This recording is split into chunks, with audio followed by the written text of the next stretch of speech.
Good evening, everybody. Welcome to Pressing Issues. I am your guest host tonight, Rich Grafton, subbing for the affable yet absent Jake Griffindale. Tonight we have a somewhat more limited panel because of some internet trouble.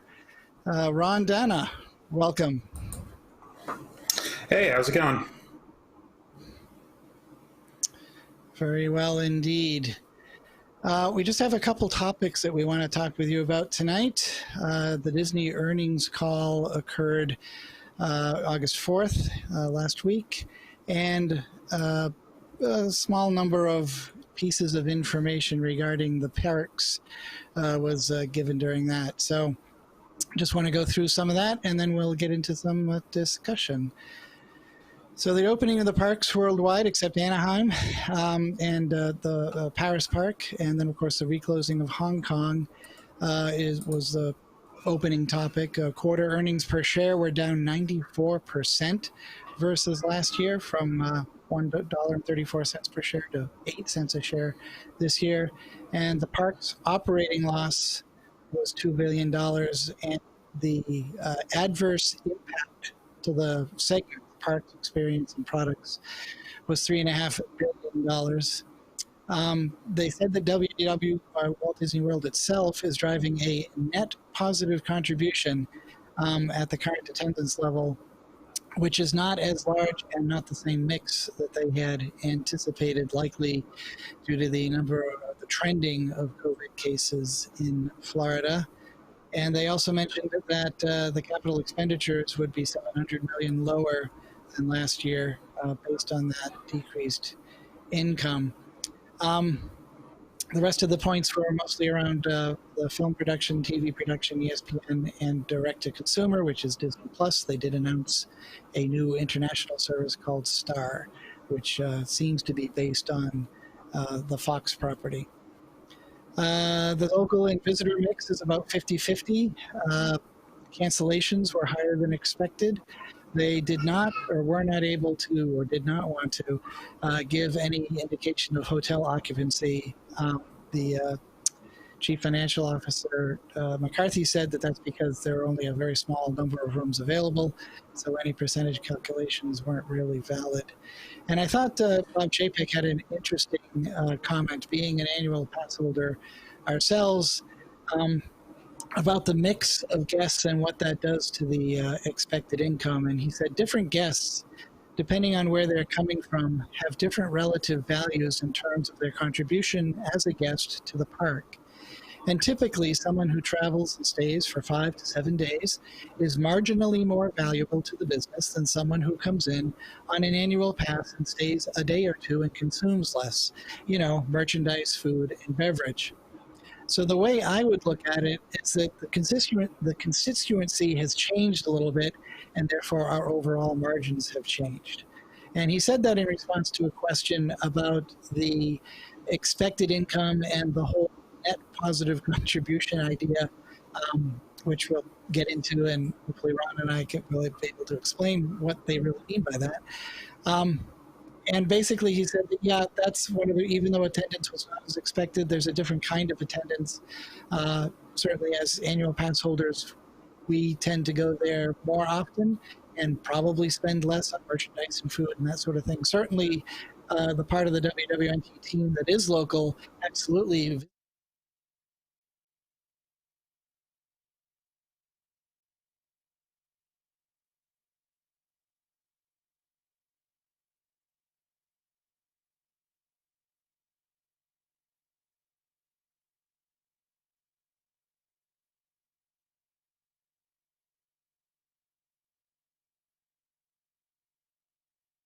Off, but who knows if the studios start up but then the cinemas stay closed, how else are they going to release their film? So that's probably a TBD in real life.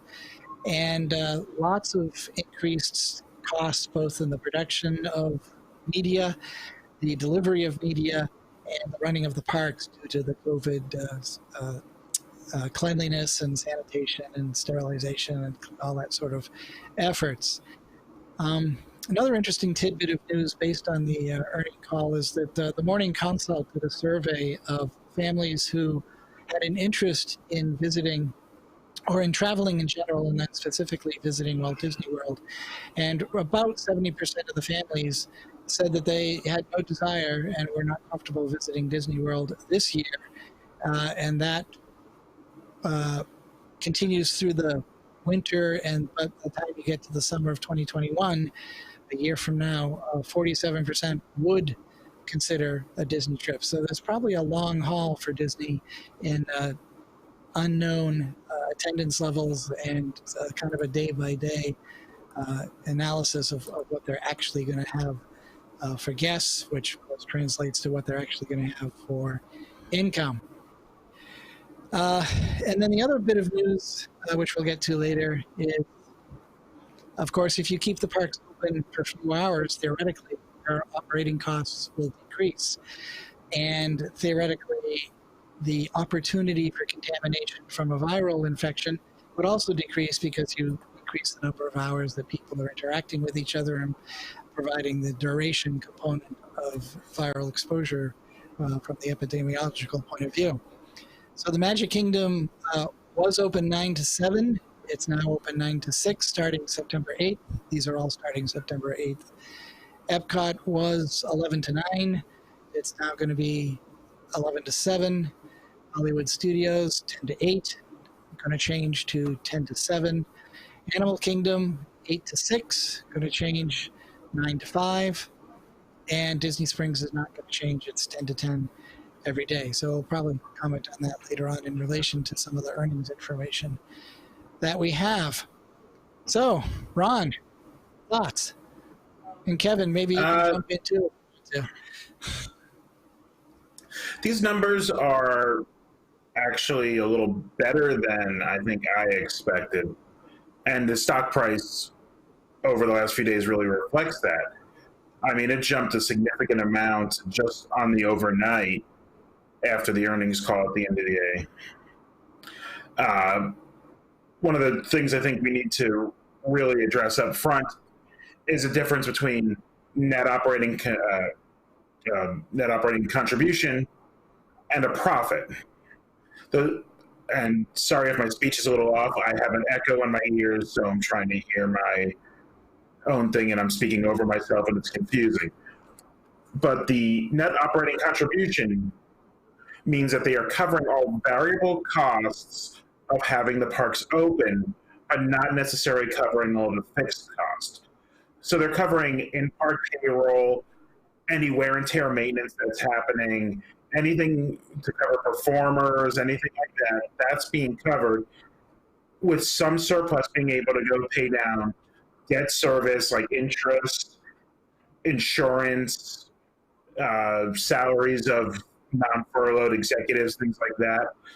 So it is definitely better for them to have the parks open than closed, but it's not where they want to be yet. And I think, as they said, a lot of that is those numbers from a state that isn't having those kind of numbers are kind of scary. Yeah, I mean, one of the reasons, and we, our family has been annual pass holders for a long time. And for the first time in a long time, we have taken advantage of the cancellation, so we will not have an annual pass to Disney. And there's two main reasons for that. Number one, the value proposition definitely has shrunk, has gone down, has decreased. There's no park hopping. There's limited numbers of things to do. There's things that aren't open. There's things that when they are open have very limited participation, very limited availability. So it just doesn't seem like it's worth it for that end. And then there's the whole safety thing. We don't know everything about the virus, despite what Facebook may say. And there's uncertainty there. It's transmission vectors, it's rate of transmission in now versus in the future. Certainly Florida is trending in the right direction. And here in the good old state of Massachusetts, if I were to come back from Florida, I would have to quarantine for 14 days. So that's kind of a non-starter right there. Not to mention, I fly or flew a lot for business, so I don't mind flying necessarily, but it's not fun by any means, and it's now even less fun with the procedures at the airport. Grabbing a bite to eat at the airport, getting on the plane, flying on the plane, getting off the plane, going to find a car. Has the car been cleaned? All that good stuff. So, and then sleeping in somebody else's bed. So, yeah, there's a lot to support the idea that out-of-staters are very slow to come back to WDW. I would agree with what you said, that it's probably a necessity from the business point of view that they open so that they at least get cash flow, even though it is basically covering the necessary operations to create that cash flow and not really helping out with the longer term, like I presume they have structured debt and capital expenses and things like that. But at least it's moving, I think, and we can see some progress, which is probably a good thing psychologically and from a perception point of view. And so I was a veteran of working the couple years, like after 9/11, I was there for about a year or so after that. And this does remind me a lot of the impact on that. But there was still people wanting to travel, at least locally, not fly, things like that. Can you still hear me? Because I stopped being able to hear myself. Yep, we still got you. Okay, just wanted to make sure. So these numbers really do look like that. And the number at that point, the hours were low, usually 9 to 7 on most weekdays and longer on Fridays and Saturdays. So the fact that Fridays and Saturdays aren't slightly better shows me that I think there's something a little different here.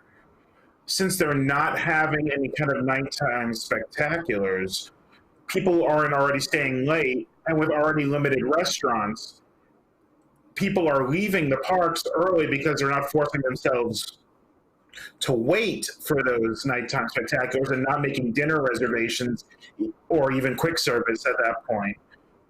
So there's no reason for them to stay up late. Think about it, how they reduced the evening magic hours. When you were there that last magic hour at 12 to 1 a.m., nobody was in the park. So that's why they got rid of it. And I think that's just as much of them not hitting, them saving the money by not having people there because there were no people there, is not the same as them not hitting their target numbers. So I don't think it's directly related to them not having as many people in the park as they did at the beginning of the day. I think it's them not having as many at the end of the day. Does that make sense? Because I've got my echo going and I'm confusing myself. It absolutely does make sense. I think one of the questions I have, hey everyone, one of the questions I have, and relating back to what you said, Rich, is around annual passes. There is no doubt that the number of annual passes are dropping tremendously, in the last few months. A lot of people like you, Rich, are not renewing. People are going to let them lapse and not renew. There's people like us who typically did annual passes every other year, and this happened to be our off year, and we're probably not going to do it next year. We'll wait till the year after to see how things go. So my question is this. I mean, how does annual pass sales impact revenues? How do they count that? Is that something that they spread out over the course of the annual pass to recognize that revenue? And I don't know if you know that, Ron, but I'm always curious about that impact of APs. Well, I think I know the way they do with DVC. So DVC sales, they like those because they get to recognize that revenue all at the purchase, even if it's financed, because that's through a third party or a separate division, whatever. So they can show all that revenue at once. And I think unless you're doing the in-state monthly payment, they're going to recognize all of that revenue at once. And they might even recognize the monthly payments all at once, because that might be technically financed through a third party. Financing, right. Yeah, so I think what that means to me then is that, there is a revenue hit now, obviously, because of the capacity.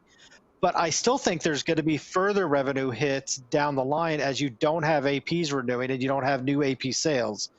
I know that they tend to act like annual pass holders aren't as important, but I think in terms of financials.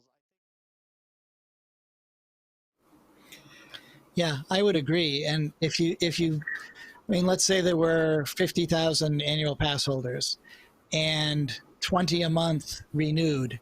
So that's, $20,000, 12 months out of the year that costs Disney almost nothing because you're an annual pass holder, you're part of the affinity group, and you're going to renew probably no matter what. Not only that, the intangible benefit that Disney gets from me as an annual pass holder is that I get to be a Disney cheerleader. I mean, despite what we sometimes talk about on these shows, we do have a love for Disney, and we actually do. It's kind of like we keep the family secrets to ourselves, but outside the family, it's an amazing place to visit, and it is or will be an amazing place to visit.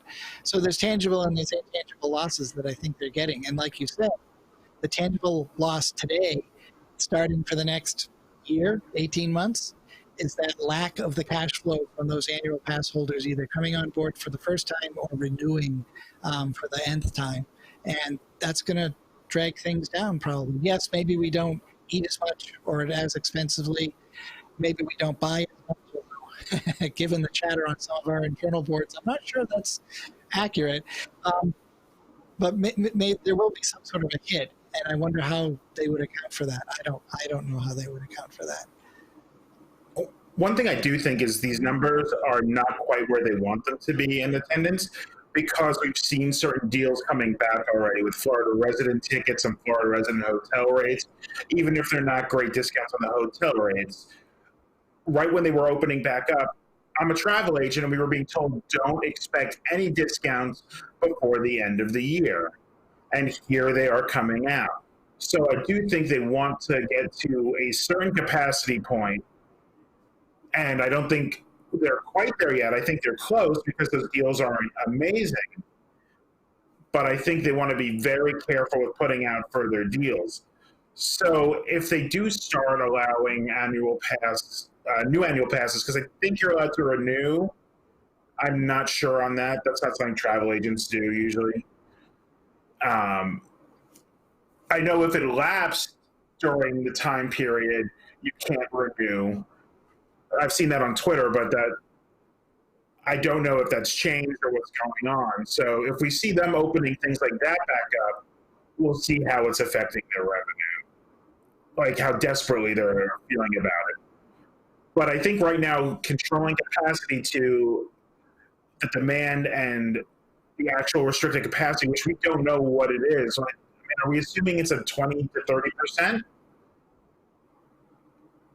Because that's what they said for Shanghai. They haven't said I think that's what they said they were aiming for, but I don't know that we know what they're currently at today as some hypothetical capacity limit. I'm sure there's one. Right, and that makes we don't know sense with what we're seeing with hard pass availability for the parks. Magic Kingdom has, well, at this current level, probably will stay about 20,000 people per day. And Epcot's probably 25. And the studios is probably around 10, and a little more for Animal Kingdom than that. So that's why we're seeing studios being the hardest to get, in addition to it having the two newest attractions. So everything seems to be kind of on track to where they want things to be. But I mean, where they want things to be with the rules they have to follow. I think they'd obviously love to have things back open, but I think they're doing a good job managing expectations, both with the guests and the financial community right now with that. Right, and I think also the annual pass holder or the offer to remove some annual pass holders, as well as the prevention of new annual pass holders from coming on board, removes one of the variables in the whole situation. In the earnings call, it seems like every third paragraph was, turbulent, fluid, uncertain. Nobody knows what's going to happen in the next day or week or month, and having people, or the majority of people, buy their tickets day by day and make their park reservations day by day or make their hotel reservations with some park pass reservations, that's a little more near term, a little more tactical, and might be easier for Disney to control things up and down, back and forth, versus a mass quantity of annual pass holders that show up whenever, do whatever, and then leave whenever, which is much less controllable.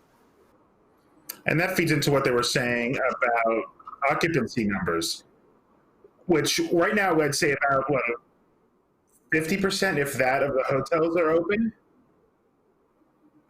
At least 50% room wise. Right.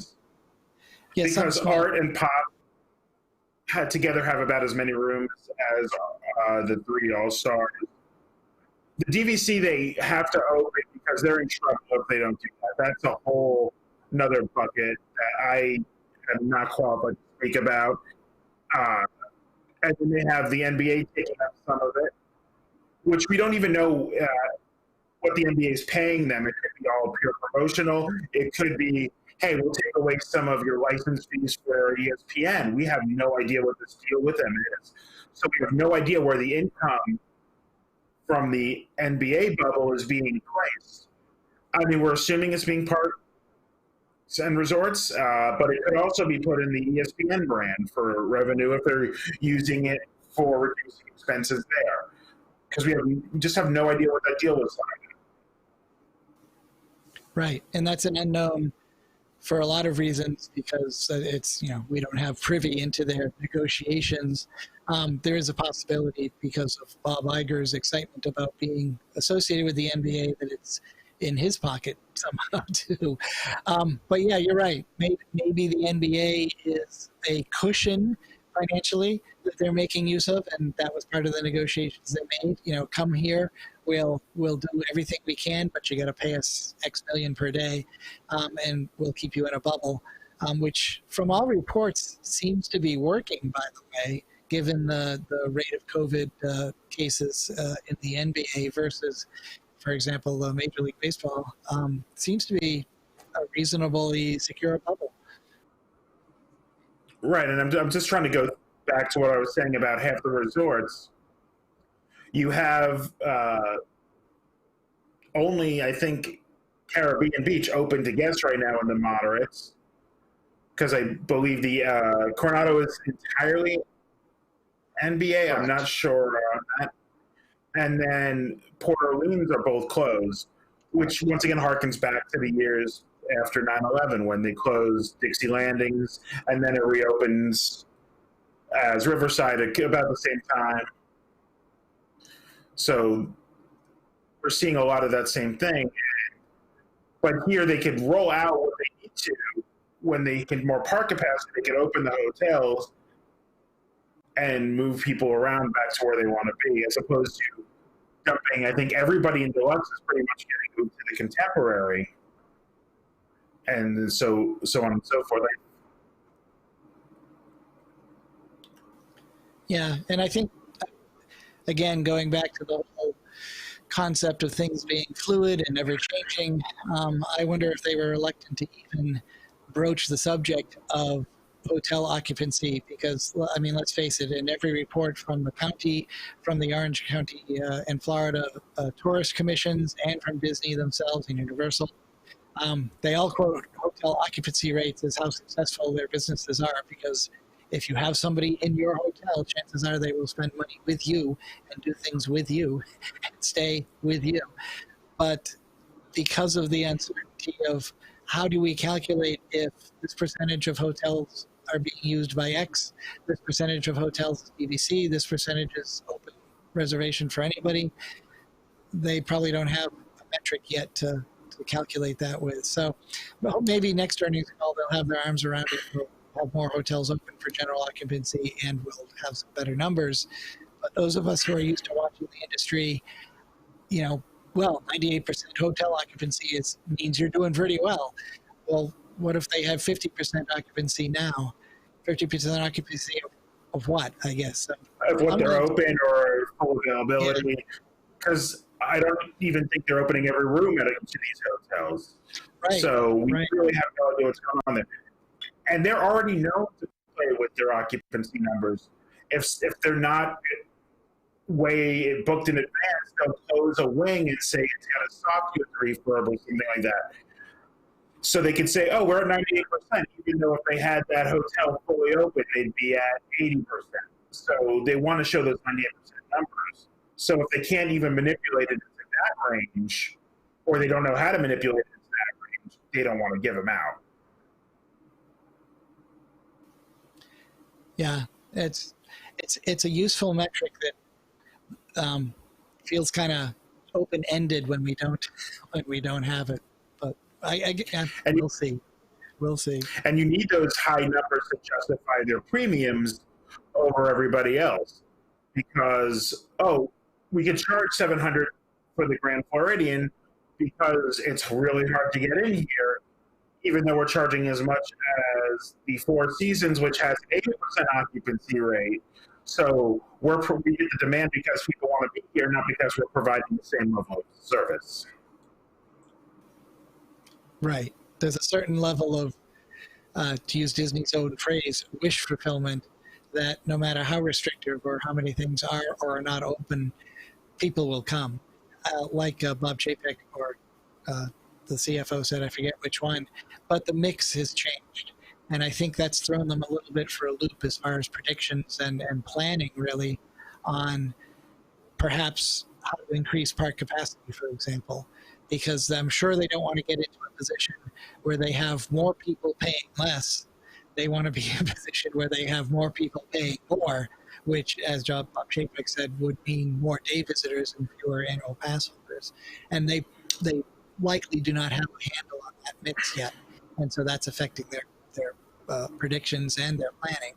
And again, whatever they decide this week might change next week. And they never want to lower prices.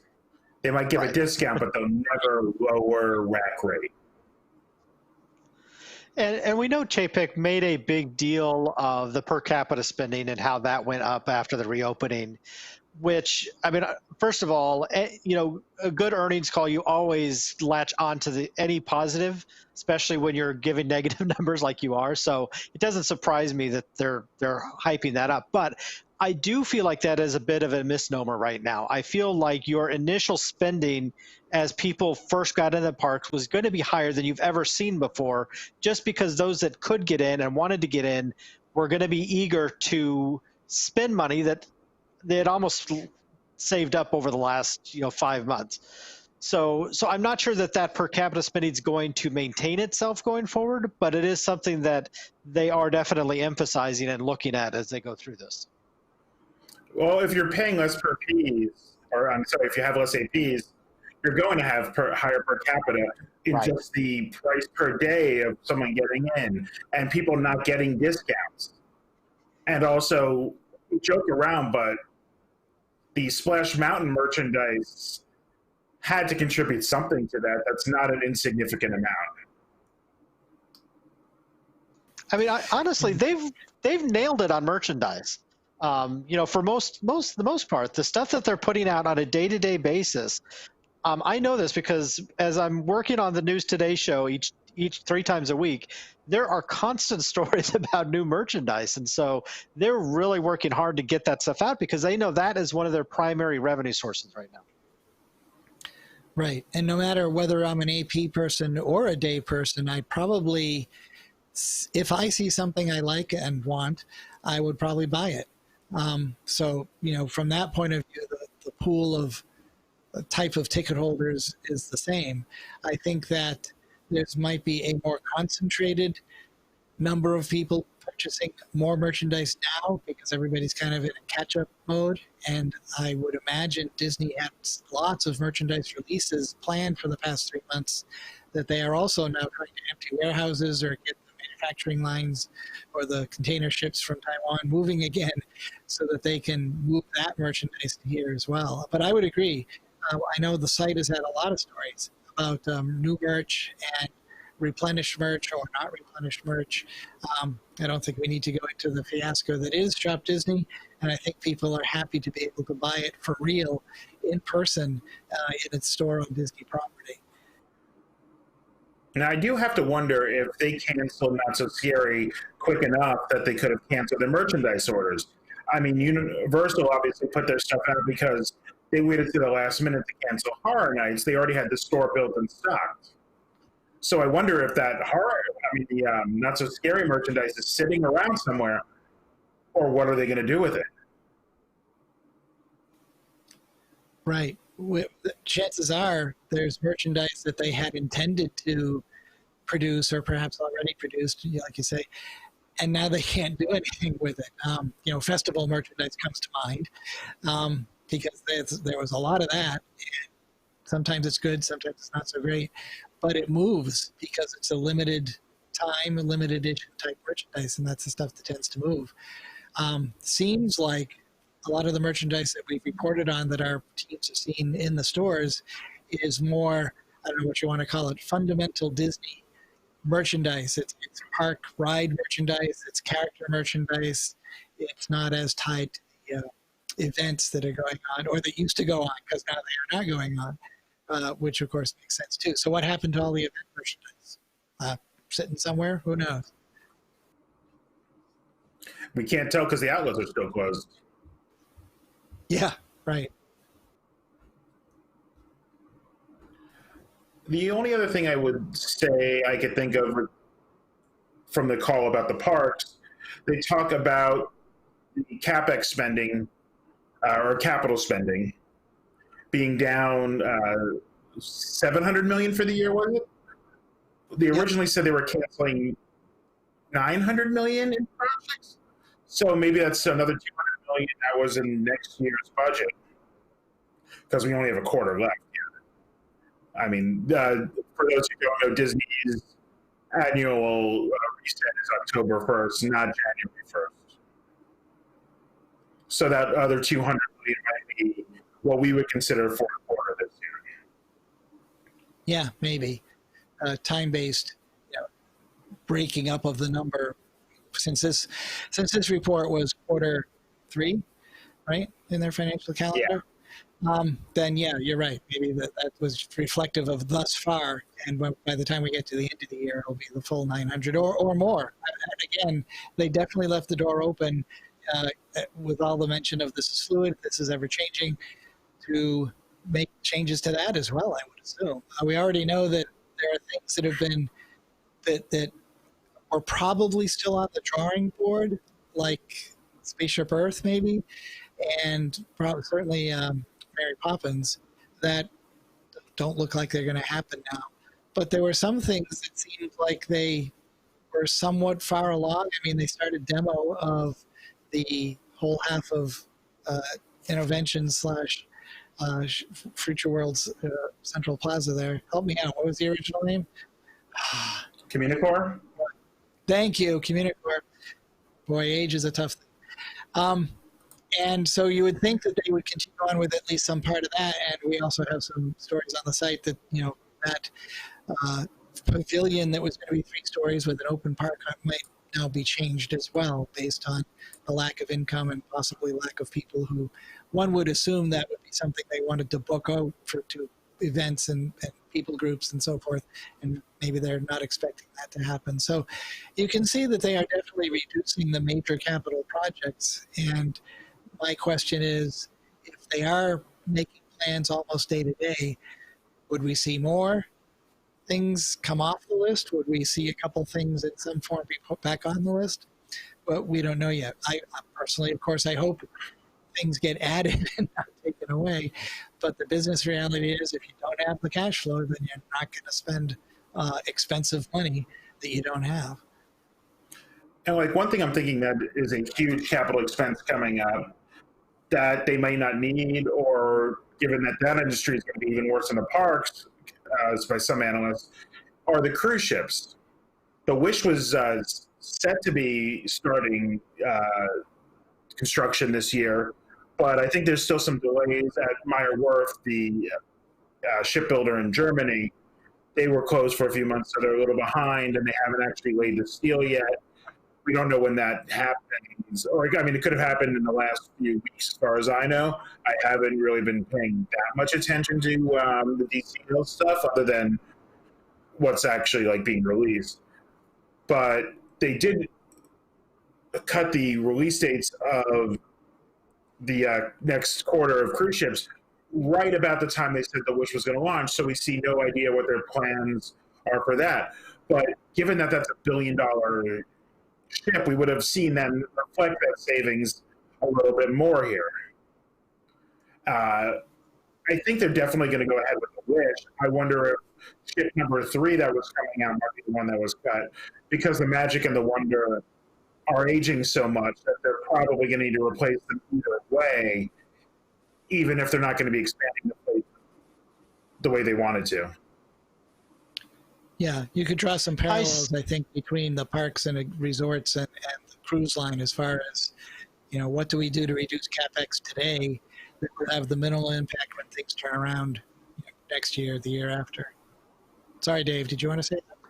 No, I was just going to say I suspect that Disney is definitely doing a wait and see with the cruise line, because that is, yeah, and you're right, Rich. It is much like parks, but it's even a little bit more self-contained, and the ability to maintain safety in those environments is a little bit tougher, as we've seen even before COVID. So there's a lot riding on what happened with the overall cruise business and what they decide to do with those new ships. Obviously, like you said, Ron, the Wish is set. I mean, that's going to come out, as soon as the cruise business starts, assuming it starts, which I got to assume it's going to at some point. But that one, I think, is still highly volatile when it comes to what's going to happen with that one and how people feel about that. I mean, I could just say my clients that I've had to cancel are all itching to jump on parks, vacations, cruise vacations. But I mean, I don't feel comfortable saying go ahead right now. And the guidance I'm getting from our Disney reps is like, we're ready to welcome them back, but if they feel like waiting, that's great too. So that's where I'm getting the impression that they're trying to manage expectations of crowd control by not having people push as much as they used to. So I'm curious, could they do a cruise ship at 30 to 50% capacity and still make it worth it? I mean, it's easier with the parks because you can flex the staff and the personnel that you have in place, but the cruise ship, it's a little bit tougher, I would think. Well, you have 2 sets on the cruise ships. You really have 3. I think they break them into ship crew that actually do things to make the ship run and maintenance and things like that. Then you have the hotel side staff, which are the restaurants, the housekeepers, things like that. And then you have the entertainment staff. So you really can't cut the crew and the entertainment staff, because the entertainment staff already pull like triple detail. Cinderella's friend in the show is also going to be Cinderella's friend when the meet and greets, and they still have to run shows in a certain way. And if they're trying to break people up, they're still going to run the 2 shows a night. You can save a little bit of money by reducing the cast that runs the hotel side. But I don't think it's a significant savings, because those are probably, of those 3 groups, I guess the average, the least paid and the most tip reliant.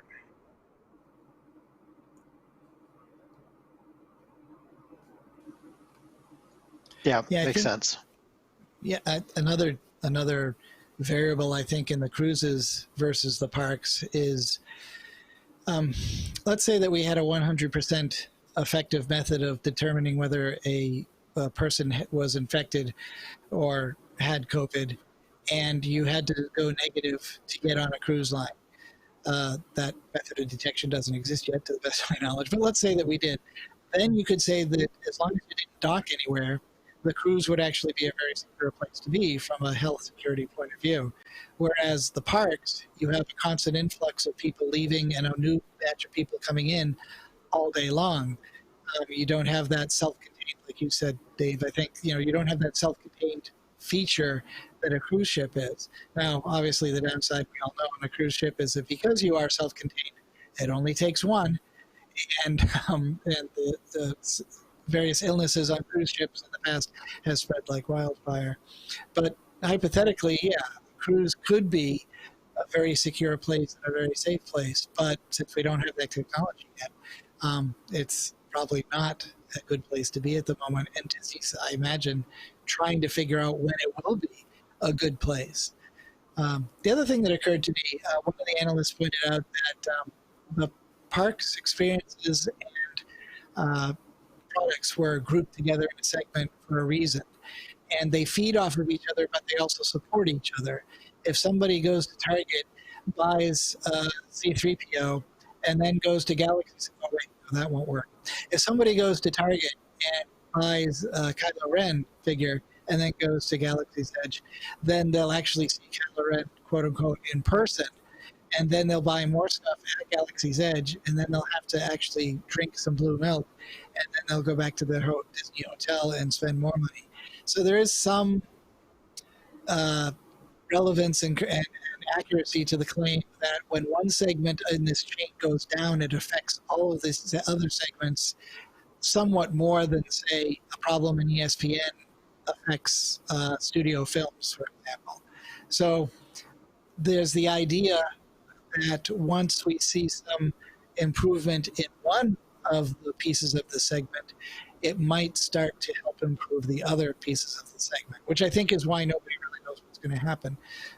It's much easier to solve an equation of one variable than four, but it is an interesting point that they're intermixed and they're related, and it's hard to separate them.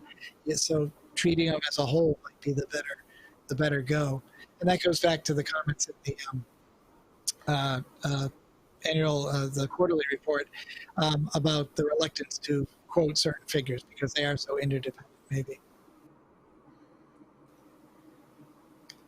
Oh, and just to respond to a couple of the questions in chat, no, this is not my house. I wish. I'm a big fan of really cool libraries. This is a house for sale about an hour and a half north of us. It's actually a farm, believe it or not. And yeah, if we sometime win one or two lotteries, probably, yeah, sure, we'd buy it. But I just thought it was very pretty, and it's a very cool library. I thought that was your house on Golden Oak there, Rich. Yeah, I wish. Yeah, go look at 1001, what is it, East Oak Lane or whatever it is? That's my house on Golden Oak.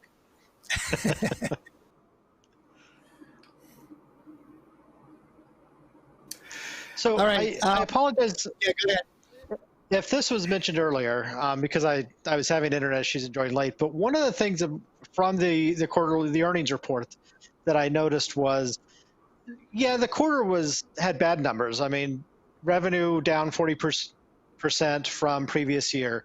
But what surprised me was that the 9-month numbers were actually pretty decent.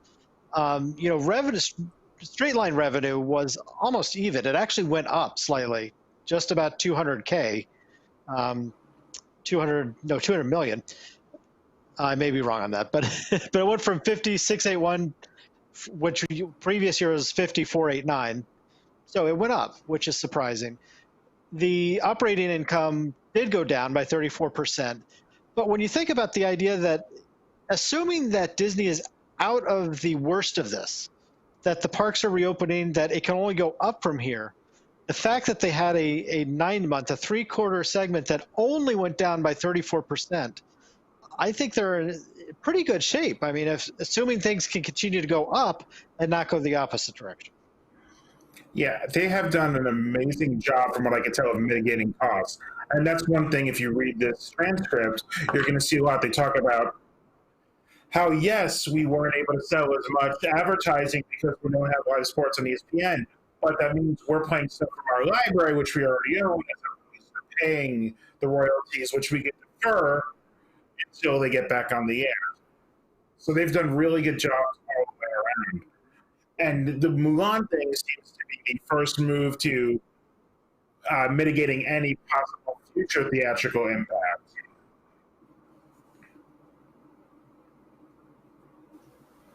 Yeah, so speaking of Mulan, I know that Bob Chapek said it was a one-off, but given the uncertainty and the occasional animosity between the theater chains like AMC and the movie producers like Universal, Disney, and Company, everybody's moving to a streaming model. Everybody now has, everybody, I mean all the major studios, have some streaming outlets. You must be true that when they stream something through their own outlet, they get a much higher percentage of the take than when they stream or when they release something, to a movie theater. And if the movie theaters continue to remain closed, because that is a tough environment for, a virus, for us to prevent a virus. It's a great environment for a virus. But we've had, norovirus and all the other movie houses before, and we know how that can spread. So there's going to have to be some level of confidence, possibly post treatment, and we need to be in a prevention mode before movie theaters really open. Do we think that would force Disney's hand a little bit, and we might see things coming out to Disney Plus / Star / Hulu? Well, he also referred to it as a test, and they're testing the waters with this. And there might be a few legal hurdles as well, because we found out subsequently to the call that when you purchase the upgraded Mulan on your Disney Plus plan, you have it forever as long as you have Disney Plus. However, and I have to check this out, so one thing, I've been told this, I don't know specifically, lawyer speaks here, that certain states do have restrictions that if you buy something, you own it. They can't tie it to that kind of subscription. So they might be playing with that and trying to see what they can do. And I also think they're trying the price point, because even with things like Trolls 2 and a couple other movies that skipped theaters recently, they're charging a 50% premium over that and tying it to their ecosystem as opposed to Vudu or iTunes or Amazon, which are now interchangeable with Movies Anywhere. And part of that might be because Movies Anywhere now has a thing that they're testing that you could lend one of your digital movies to someone. So if I own Mulan and I'm friends with Dave through whatever their connection is, I could lend him Mulan and 2 other movies in a month that he can now watch like they were rentals off of my library. So that could be why they're going this model. There's a lot of things they're testing here. And if it's successful, I have no doubt that we'll see more of these premium video on demand services. However, there was another major development this week in the theater industry that we didn't really cover because it's more of a legal criminal kind of stuff. In the 1950s, I believe it was the 50s, the U.S. government entered into an agreement with the major studios. It's called the Paramount Consent Decree, Paramount Decision, where they said you cannot own production, distribution, and exhibition. You have to have it. That prevented studios from owning theaters. This week, the Justice Department threw that out and got the court approval to throw that out. So now Disney can start opening their own theaters. I mean, it makes sense that the consent decree was way out of date because it didn't consider home video, the studios owning TV networks, and now the on-demand. So it makes sense that that would go away. But now that's going to put more pressure on the major theater chains to do what the studios want.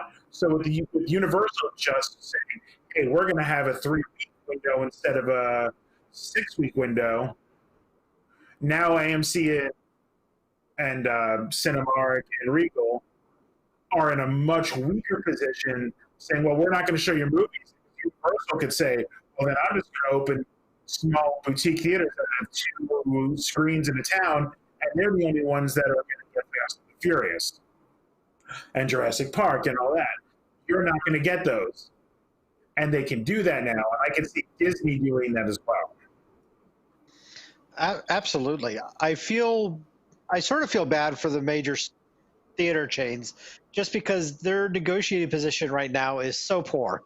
They don't have a lot of leverage anymore of the studios. And I think we're seeing a significant shift in Hollywood development and distribution because every studio would be stupid not to look seriously at this direct home distribution for major films. And frankly, I'm excited by it because I think that the in theater experience has gotten to the point where you have a better experience a lot of times at home. I mean, the equipment at home, between the definition quality of televisions and the audio quality of out there, you can get a comparable experience at home. Now, maybe not necessarily the size. So I think there are still a certain number of movies that work better in theaters. You're still going to have those. But if you could get direct distribution of the mid-range films, we could see that whole type of film boom again, back to what it was in the 80s and 90s. That's kind of died out now because everything has to be a tentpole and a blockbuster. But if this works with Mulan, maybe studios be more willing to do that, knowing that they can distribute directly and make the money back on these films and make them successful. They don't all have to just be Avengers. Right. There used to be three tiers of films you would see in theaters. The $10 million films, the $40 million films, the $100 million films. That middle ground has completely disappeared because those were the slightly more expensive things, like a Tarantino style thing. And a lot of those writers and directors jumped to TV because with streaming, Netflix was hiring them, Hulu was hiring them, Amazon was hiring them. It was great for them, but it was bad for that kind of quality independent film, say. And this could bring that back, and I think we're already seeing that because we are seeing a little bit more push for direct on-demand movies. And I do think there's nothing like seeing Star Wars in the theater. I don't think there's anything at home that can replicate that.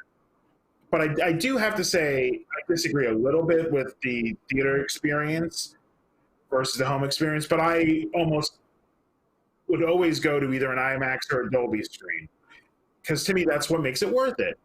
I mean, if there was something like a documentary like the Would You Be My Neighbor, that's one I wouldn't mind going to see in the little theater, but I would see that at home anyway.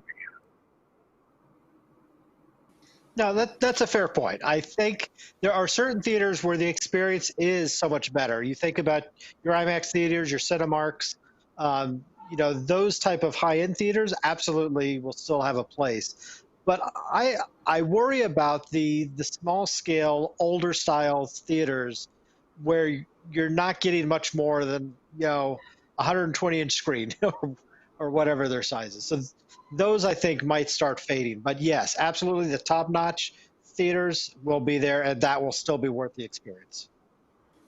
Our independent cinema in town here in Salem actually permanently closed during all this, but they were already on the ropes before. And I think this was just the final nail in the coffin, but there were already 20 other nails there. I mean, basically, the horror movies they would show in October during all the Salem Halloween craziness was what was keeping them alive. And without that, there's no way they were going to survive anyway. But it was a little independent theater that I didn't bother to go to, even though it was closer and cheaper, because I didn't think the quality was there on the screen.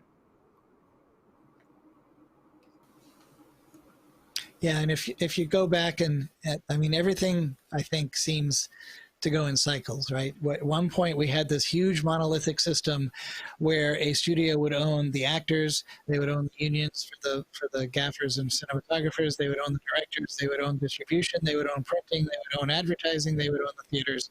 It was an end-to-end experience, and that's kind of being recreated in the digital world with Disney Plus, for example.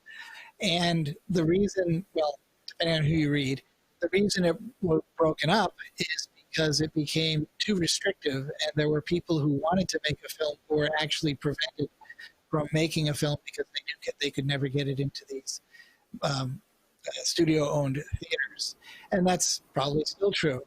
Disney might have some independent movies, but it has to be from within their creation network, the Pixar shorts or the Disney animation shorts or the animation and so forth. But perhaps that's swinging back the other way now, and the Redstones and the AMC Corps, and I don't know if anybody remembers General Cinema or Showcase Cinema, like you said, are going to fall by the wayside. If you consider cinema a retail experience where they have a product and they charge you for that product and then you partake of that product, they're experiencing the same thing that all other retailers are experiencing. People are changing how we interact with the things and experiences that we buy. And if they go the same way as retail, something I think you said, Dave, it's an experience, not just watching a film. So if you go to an IMAX where it's a dome or it's a huge panoramic screen with 10,000 watts of stereophonic power, then yeah, that's an experience that you're not going to be able to replicate at home. But if you go to the theater at the end of the hall in the multiplex and it only has 50 seats and the screen is only marginally larger than what you have at home, which, by the way, you can put your feet up and then go to the bathroom without and pause things and so forth, why would you do that? So yeah, the theater companies, I think, are in trouble, and it'll be interesting to see what survives out of this period. Going back to the Disney earnings call, it will also probably determine what they decide to greenlight for production in this environment, because now they're going to have to consider, is this a theater experience, in which case maybe we should delay it, or is this a home video experience so we'll continue and distribute it on Disney+.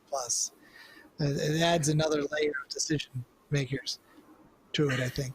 And I think one of the last hurdles that they got over was, I believe the Academy this year just started saying you don't have to show in theaters to be considered if it's a direct-to-digital release. I might be wrong on that, but I thought they said that because I'm thinking of The Irishman last year. Netflix only put it in theaters to get the nominations. Yeah, so there's ripple effects that would have to happen within the industry if that actually occurs. And I'm even thinking, Sundance, Cannes, all of the current festivals where you see the quote-unquote next generation of movie making, what's going to happen to those? Because those are basically predicated on the idea that if you succeed at one of the festivals, you'll get distributed into a theater and then you'll be able to make your money back. What if you now have to negotiate with a completely different entity like Disney Plus for anyone to see your movie and for you to have a chance of making money on it? Who knows?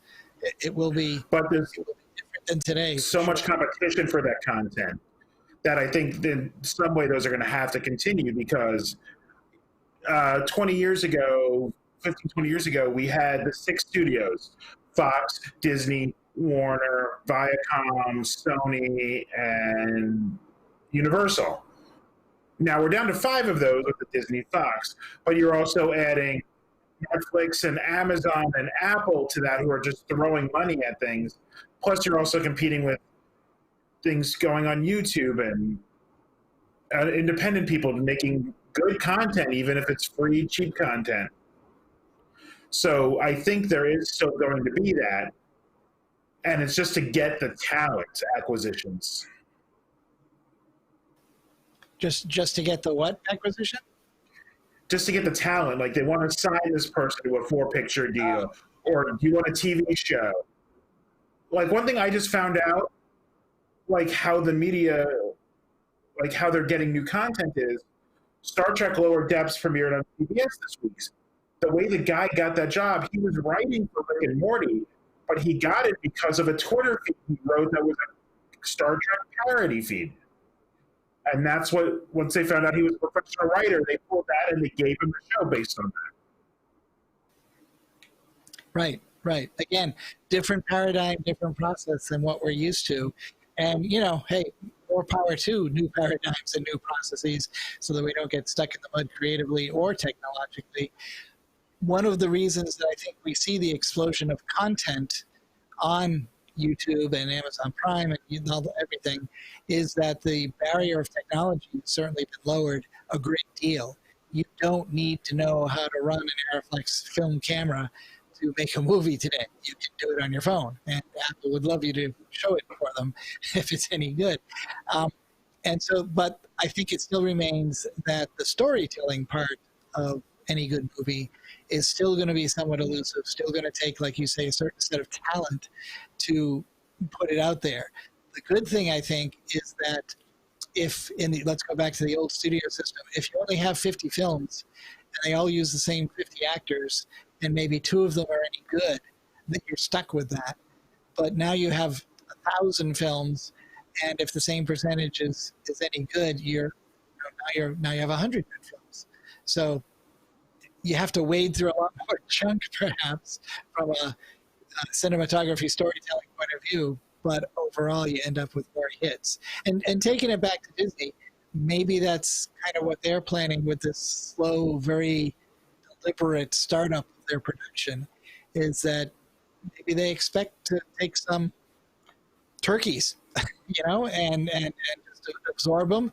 But in the meantime, they end up with some really good new tentpoles, whatever a tentpole in the age of Disney Plus is going to be. And that enables them to make the next generation, and then so on and so on.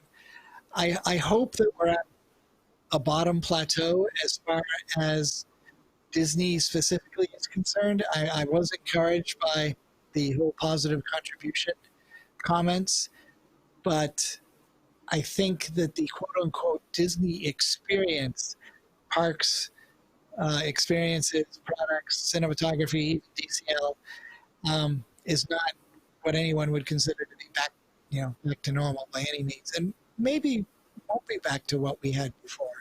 I remember post 9/11, I was in Disneyland for a couple of years in a row, probably 4 years in a row, and my first one was in February of 2002, and it was completely empty, but that means I got to ride Raiders of the Lost Ark 5 times in a row, so that was cool.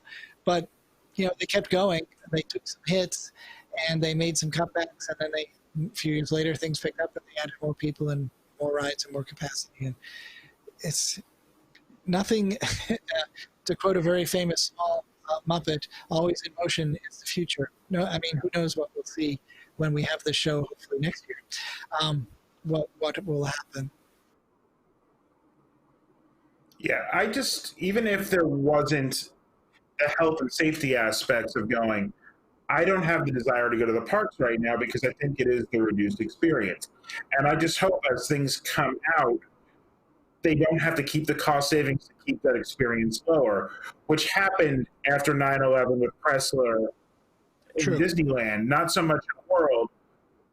But if they don't start increasing hours and keeping maintenance and fill in some of that empty space they just tore up in Epcot, it's going to be a longer recovery than if they just decide to, let's take the loss for this quarter and build something.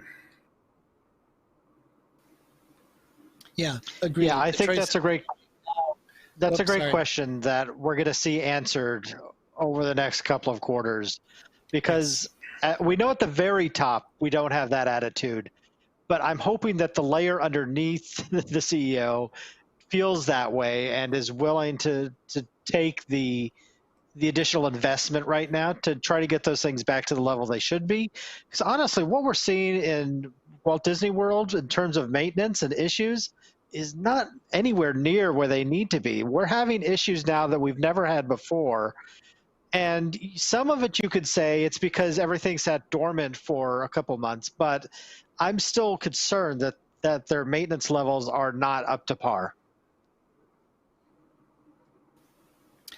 I mean, given what we know about the staffing levels and the reduction thereof, yes, I would say that there's probably not nearly enough workers, enough person power to put into effect the maintenance levels that are necessary and that we've seen before. Because even before, you could argue that maintenance was one of the first places where people were cutting costs. Arms falling off of animatronics and animatronics falling over during the pandemic completely. And I guess, let's see, Small World was a quiet ride yesterday. And so, yeah, that is probably one of the things that they're balancing to get this slight positive contribution versus a blowing away money because they are obviously not doing the maintenance and the upkeep that they probably should be doing yet. Like you say, I'm very concerned at the top level. I'm less concerned at the Josh D'Amaro level. I'm hoping he has the influence and the power to do things, quote unquote, the right way. And that includes consistent and constant maintenance. These are complicated things. An animatronic has how many thousand moving parts? And yeah, they got to run all the time, every day, 7 days a week, 365 days a year. That's not easy. But they know how to do it. They just need the will to do it. They need to put the money to it, even now, like you say. And perhaps now would be an advantage to do it because they can close things with minimal impact. But we'll see. We'll see. I will say they get up to where they were before, level-wise. I will say one thing that I have a little bit of faith that they're not going to just start doing so many things seasonal is that they're in pretty contentious negotiations with equity about getting live actors back shows, which are the easiest things to cut if you're worried about putting things seasonal because they're so costly. So as long as they have some sort of negotiation going with there, I'm not quite as worried about Disney doing what Universal did this week with putting anything that wasn't a headliner into seasonal status. Yeah, I mean, there's a lot of negativity with the equity negotiations, but on the whole, the fact that they are still doing negotiations and going to arbitration, I would agree is a positive thing. I forget which report it was, but one of our people that was in Hollywood Studios, it might have actually been Tom during one of his walkthroughs, was noting that how quiet it was in one of the parts because there are no streetmosphere. There is no show going on at the theater next door to the roads there. You know, it's a park that only has a few rides. So the absence of any street level activity or music, and obviously they filled in with the Philharmonic, quote unquote, and so on. But still, that park in particular seems like it's highly noticeable that you don't have these interactive actor-based elements, and that's hurting it. Even though it seems crowded, I can't imagine that it's the same experience that people have expected in the past. Yeah, as long as we don't see a lot of seasonal closures, I think the recovery will be better in their eyes, and that means spending will come back. I mean, one of the first things to happen after 9/11 was the Tiki Room and Carousel of Progress got their hours cut, that they closed either 5 or 6 every night, no matter what time the park was open to. And then after that is when you started losing things like Timekeeper. So if we don't get to that point, I think we're going to be okay. If things get to where we start seeing like no more impressions to Friends / well, we're not even going to get impressions because right now it's going to be the stupid sing-along. But if we start losing those movies and things like that, that's when we're seeing that Disney's outlook is not very positive. Right. Agreed. It's a little ironic in that the staff load to run a movie is probably less than a lot of other things, but you still have to have the staff. And if you want to get rid of 10 people, or over the course of a week, maybe 50 people who run that attraction X, then by getting rid of attraction X, you cut the cost of those 50 people, or you can reassign those 50 people to something else that you really want to make some more money on. I agree. One of the things I noticed post 9/11, as for example, was that it took a long time for some of the other stuff to come back up. It was a minimal experience. Of course, that was the first time I was headed to Disneyland back in the day, so anything would have been exciting. But as I went back the successive years, more and more things were open, and it was clear that I missed out on a lot of stuff that first visit. So, yeah, I mean, a lot of the live performances are not happening, and they're filling in with some smaller live performances, but at least they're filling in with something, so I take that as a positive sign. And they are not closing things. For example, one of the discussions we had was, let's say that we had started Spaceship Earth's refurbishment in February. And so it closed end of February. We had the big T-shirt and everything else. Would it now still be closed? Would they have started to take things apart and now they can't move forward? They can't move backward. It's delayed because they don't have enough people, et cetera, et cetera. And 50th birthday is coming up, and Epcot's supposed to be, the main park for that. What do you do? So I think that leads to decisions, not necessarily for cost savings, but for management of your visitors, that why things like spaceship Earth refurbishment are not happening. So yeah, I agree. I certainly hope that we don't see closures, that we are, like I said, at the bottom of the plateau and we are slowly inching our way upward. But again, to go back to the earnings call, it's a very fluid situation. Yeah, and I know there were people saying that they were saying, oh, Tron's going to be delayed and Guardian's going to be delayed. And I think we might see a little bit of that. Obviously, we're going to have to see a little bit of that because there was no construction for 3 months. But you're not going to let that kind of investment, because the superstructure, the ultrastructure is all done. You're doing the finishing work on both of those at this point. You're not going to stop spending the last $10 million out of $150 million project just because you might have a pressure to finish it by X date because you need to start attracting more people because you're just trying to win people back with what you already have. But those things are obviously going to finish within some reasonable scale of time. Yeah, for Ratatouille, for example, I don't think there's any question that that's going to be finished and be opened at some point soon. Number one, like you say, it seems silly from a financial point of view to waste $190 million and save $10 million. Number two, they will need something to push visitors over that reluctance threshold to get them to visit Disney. And maybe that new ride is one of the things that pushes people over that threshold. We hope so. I'm kind of looking forward to it from what I've seen at the Paris attraction, so I hope that they finish it. Likewise, Guardians of the Galaxy, that has generated quite a bit of buzz, and I would think at this point, considering at least the exterior is a done deal, that they would finish that one too, because that also might pull a different set of people than Ratatouille over the visiting threshold and cause them to come and cause the parks to, have visitors again. Again, we shall see. I mean, we might see something like if there's supposed to be a Groot animatronic in the pre-show, it might not be that kind of Musion screen technology.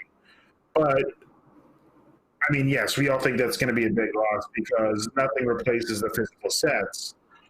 But I'd rather see them get it done close to on time than put it off until they think a $10 million animatronic is a good investment.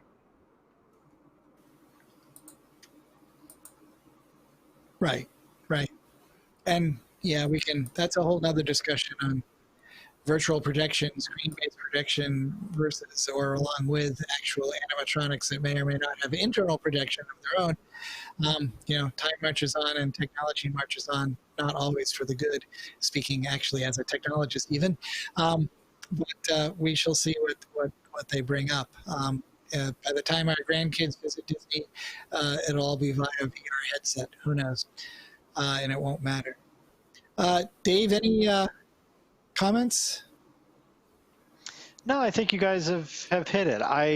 As I'm thinking about what's potentially opening in the next year, I'm not sure.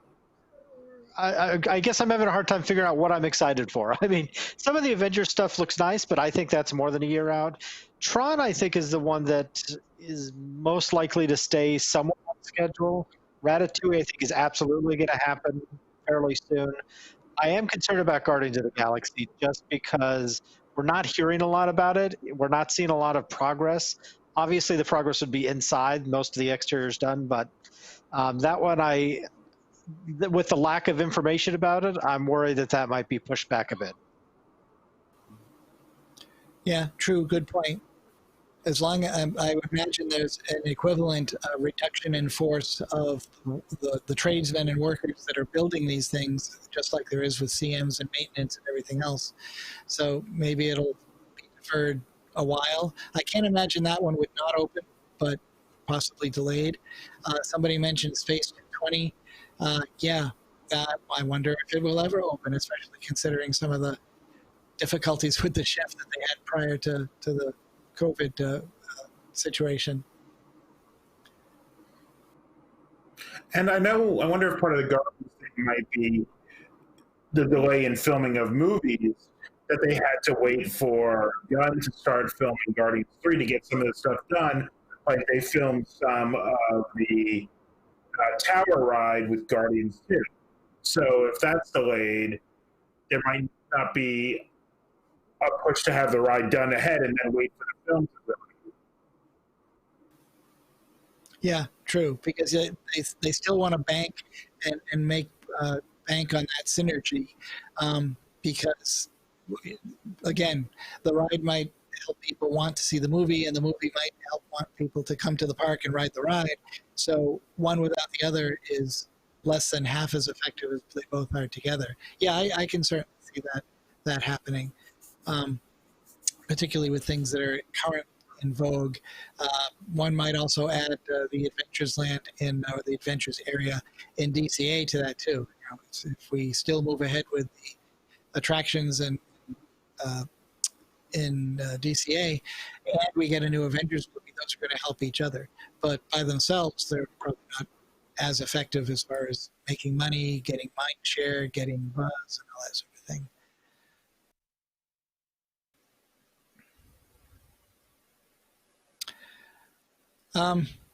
I am out of things to say. I never thought I'd hear myself say that. You guys have any closing comments? No, sorry to make this a business call, but that's it for me. The business of Disney is our business too, sort of. So yeah, no problems. Yeah, I think, overall from the earnings report, I think there was some good news in there. I don't think the impact was as great as I was expecting and analysts were expecting, so we saw the stock go up. I think, there are still concerns ongoing that we've talked about many, many times on this show around maintenance issues and budgets and op spending. But I think it's moving in the right direction. I think if Disney can stay on track, continue to try to keep their guests safe, and then take the necessary actions, there is a path to recovery here. I just want to add this because I don't think we mentioned it, but the $23 billion in cash they had on was a surprise, I think, to most people. So they definitely have the means to weather this if it takes longer than it does. So that should really, really quiet the people saying, "Oh, Apple's just going to come in and buy them." Yeah, that's not going to happen when you have that kind of cash reserves. Yeah, and I forget what their capex is, but that has remained high throughout this entire episode, and that also I think speaks to the same thing. And I think the CFO said, yes, we have an extraordinarily conservative approach to our fiduciary responsibility, or something like that, and they are definitely maintaining reserves to pay off their obligations, which I take to mean, the credit instruments that they've taken out over the years and so forth, as well as some of their capital expenditures, and I'm sure that includes things like taxes and those sorts of things. So that's good. They have a sufficient amount of financial strength, financial resources to do all those constant costs. And it seems like the day-to-day operating costs are at least a net zero, if not slightly positive. So I'd agree that that's all good news. Before we say goodbye, I do want to let everybody know that starting next week, we're going to be streaming YouTube only to try to consolidate some of our efforts and some of the technology issues that we've come up against with all of our shows. So next week, look for us on YouTube only. And with that, I think we will thank you all very much for watching us and listening to us and commenting. Please hit the like button. And for the entire panel and the WWNT team, my name is Rich Crafton, and have a good night.